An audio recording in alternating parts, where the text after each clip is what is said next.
Hello, it's Sunday the 4th of March. Welcome back to Paul Outdoors. I'm out and about again, walking close to my home. A short walk today, nothing too strenuous, just to have a look at the approach to my local wood and see how the critters in the woodland have been coping and see what's been out and about, looking at tracks, that kind of thing. The UK now is beginning to thaw. We've managed to survive the beast from the east and the other storms that have followed it. How we cope, I just don't know. The media are now filling their boots with the threat of flooding and the fear mongering that comes with that, so nothing changes. Well, I'm out today also to, it's quite deep here actually, the snow. It's probably up to my knees. Oh, it's drifted. Yeah, I'm out today for a walk, like I say, and also to share with you Lightening My Load Part 2, which is a series of videos I'm doing just to share with you my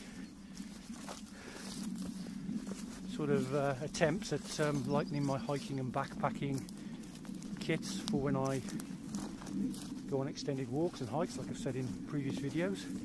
And in this video I am going to feature a tiny, so I'm just getting over a fence here. Ooh. Here we go. Who said men can't multitask? Yeah, I'm just going to feature a new gas burner that I've got. I don't use gas a lot when out and about. I prefer to use twig stoves or meths, but I do sometimes carry gas burners and canisters. I rarely use them, but with future plans meaning a lot more walking and longer distances, I've now received a BRS 3000T gas burner, which is tiny. I've tried it indoors and it works great. Reviews on YouTube are positive. There are some negatives with regard to its build quality, but a lot of people use them on the AT trail in America and a lot of those other long distance hiking routes, and speak very highly of them. It's cost £7, took about 2 weeks to come from China, and it weighs 25 grams. So when I stop for my brew, I'm going to set it up and share that with you. But it's a beautiful day. It's quite hard work walking through the snow. It's getting softer now and a bit more squelchy underfoot, but the main roads in the UK are now functioning as they should. The side roads, to get onto them, are still a little bit of an issue, but are getting better. And like I said, we've survived. So next weather front, bring it on. I'm only joking. As you'll have seen from a video I uploaded yesterday or the day before, featuring a feisty field fair in my garden, I'm quite passionate about helping the local wildlife through bad times such as this, when there's sort of 10 inches of snow on the ground. It's quite challenging for birds and other wildlife. Sorry, I'm climbing now and getting a bit out of puff, which is good. It's quite challenging for birds and other wildlife to find food to keep them going through the night and into the next day. So I make no apologies for that. That is a passion of mine. But we haven't forgotten people either. As a community, we've really sort of come together to make sure each of us are okay, got plenty of provisions, can get out of the house, got company, things like that. So it's not just about the wildlife, it's about people too, and we can help both, which I think is really good if we can.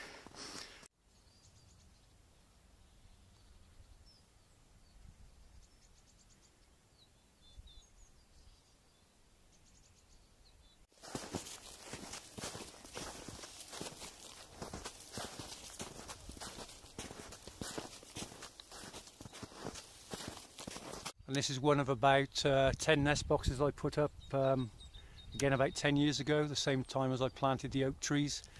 And until recently this one had a massive cobwebs across the entrance. Those have now gone. You can see that the entrance has been enlarged or attacked. That may have been a woodpecker or squirrels trying to get at the occupants inside last spring, summer possibly. Or it may be a woodpecker that's trying to extend the size of that hole, the diameter of it, so it can get in and nest itself. I'm not sure, so I'll have to keep an eye on that. But there's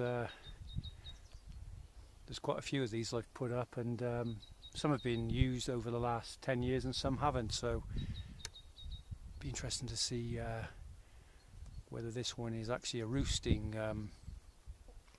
site or a nest site. It could be that we have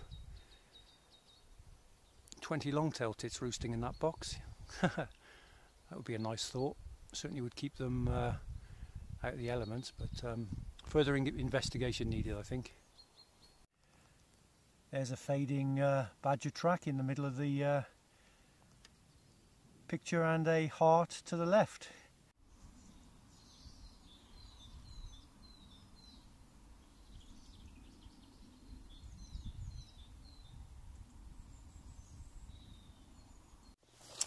Just going to take my pack off and get my sit pad out and get a brew on.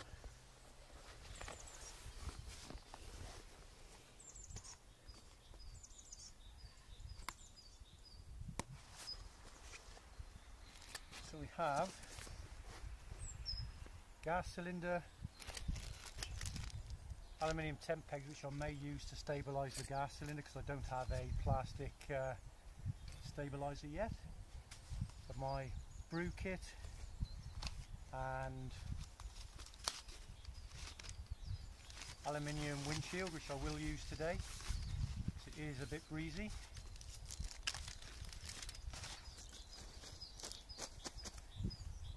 I need some water as well, that would help. Got water. I'm going to set the stove up just here in front of me. Breeze is coming away from the camera.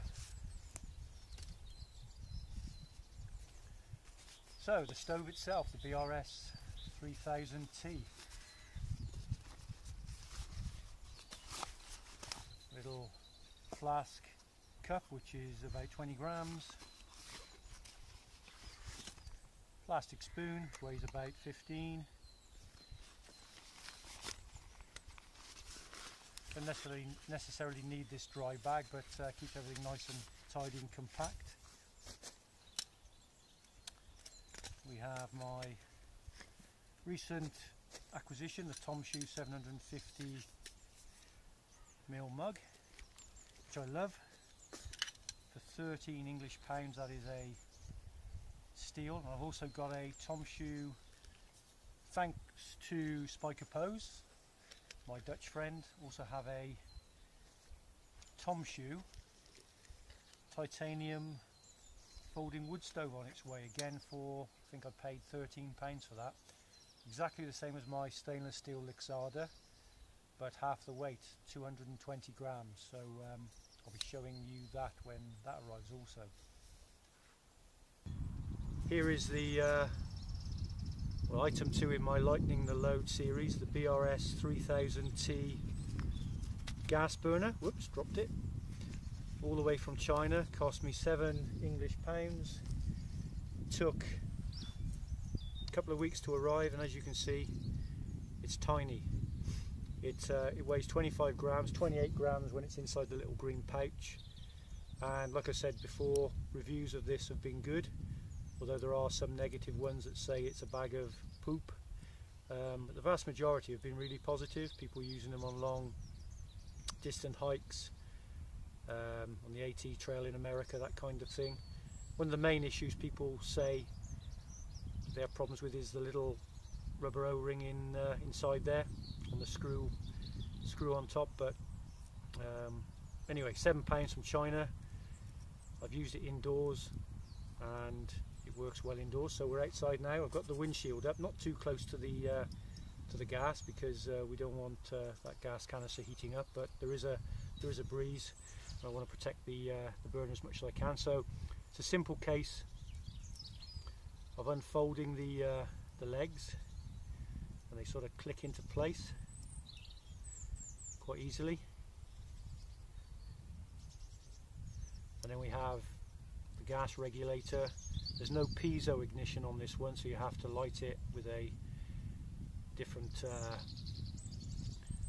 spark source. I've got a little lighter, so yeah, it's very well built, feels very secure. It's a titanium alloy, I believe, but 25 grams, light as a feather. We're going to connect it up now. I've already put 300 millilitres of water in my Tom Shoe pot. I'm just going to open up the valve. There we go. So I might need to just move that a little bit closer to the wind guard. So that's a real nice smooth motion there.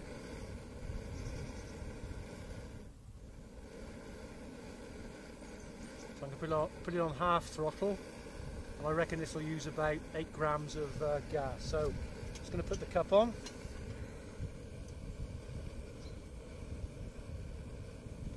And that is quite stable. Thank you, Joe Hoop Bivy Wild Camper, for advising me to get the plastic cartridge support. I've got one of those on order.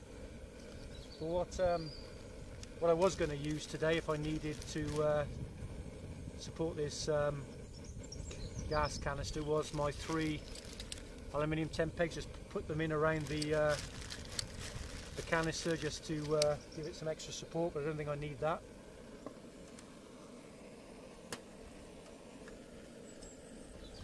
Just going to bring the windshield around a little bit more, not too close.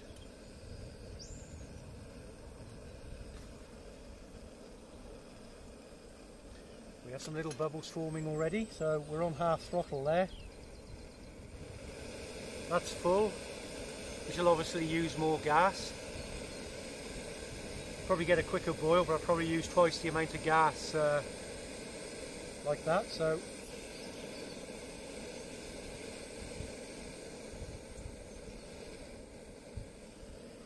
just going to turn it down to just under half of its full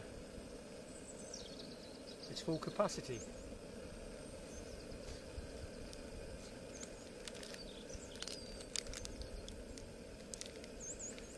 I know some people are dubious about the build quality of this stove,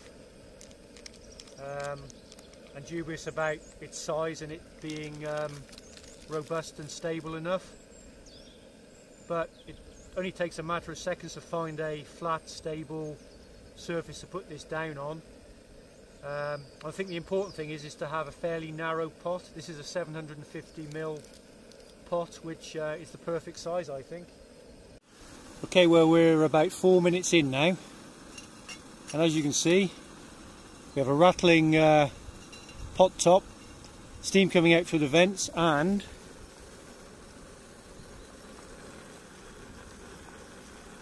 a rolling boil.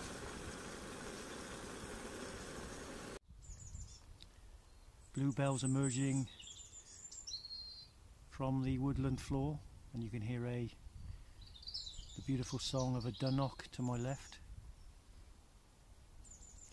They were singing all the way through the worst of the snow and the storms, defiantly.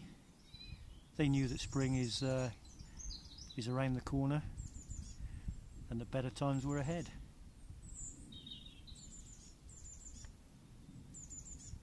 Carrying on regardless.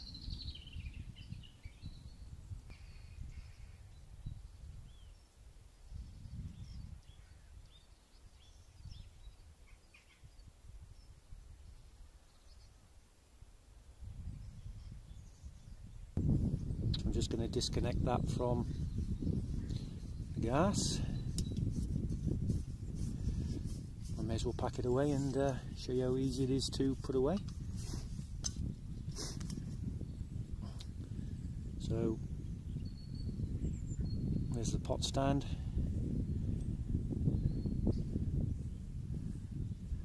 The gas regulator all the way to the right is off, and then the further to the left you go, the more gas, the more flame you get. And these just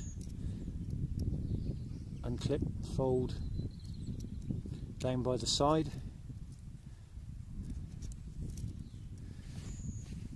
And there it is, 25 grams of gas burner, which packs a meaty punch, I think. And we have the little pouch, which is very nice. I think it would be nice if it came in a little lightweight plastic box to give it a bit of protection, but that's my only real negative. I think everything else is very positive. £7 from China, delivered, 25 grams. It works. Don't know how long it'll work for. Some people have had these for a couple of 3 years, no problems. You could even buy two and have a spare. 50 grams in your pack isn't going to break your back, I don't think.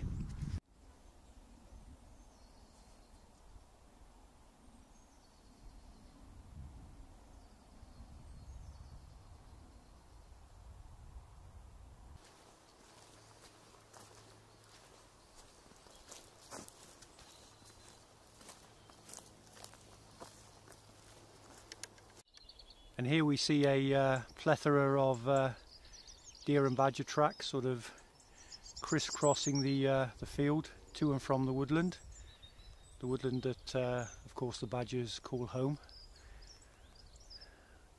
These tracks wouldn't be quite so easily seen without the snow, but the snow is a big giveaway, and these pathways will be used on a regular basis by these animals as they go about their business to and from their feeding grounds. Lovely to see.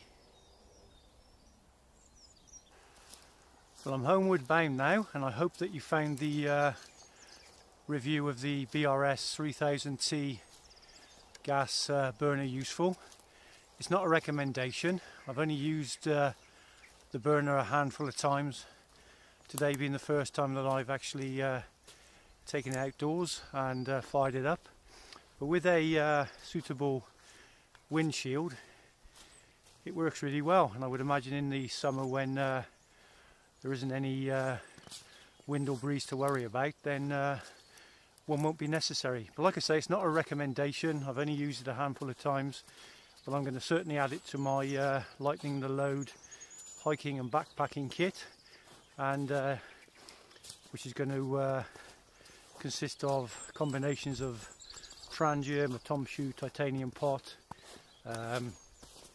my titanium folding wood stove when that arrives, which only weighs 220 grams, like I've said already, and the BRS 3000T, which I'll obviously need to use with the gas canister, which will have some weight implications, but compared to the sort of carry that I've been used to, that will be absolutely negligible. So thank you for watching the video. Thank you for your support as always. If you like the video, please give it a thumbs up.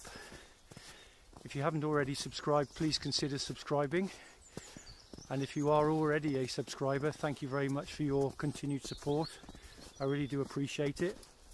And I'll see you in the next one. Thank you.